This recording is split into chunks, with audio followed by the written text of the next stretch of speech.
Assalomu alaykum do'stlar, yaxshimisizlar? Men ismim Sumayya.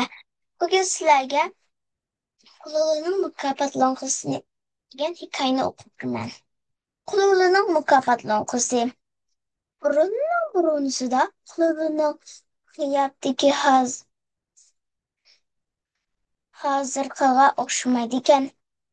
Uning bo'yicha kuchli qanoti bor ekan. Ko'kda erkin parvoz qila oladigan.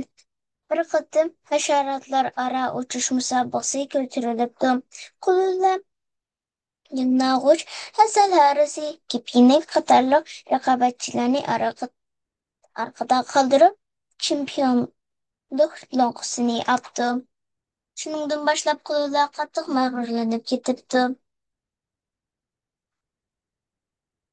U o'zining uchish chempioni ekanligini boshqalar bilmay qolmasin deb ansirab, kun bo'yi mukofot loyihasi ustidan tushmabdi.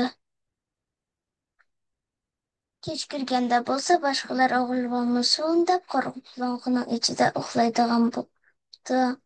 Mukofot loyihasi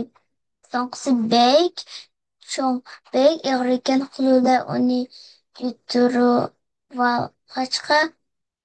3 dekada qolmabdi. Kunlar o'tibdi, oylar o'tibdi. Mukofot loyihasi Xululaga chaplashib qoldi. Xululaning qanotlari bora-bora kichiklab, oxiri yo'qolib ketibdi. Ig'ir mukofot loyihasi qattiq qopga aylanibdi.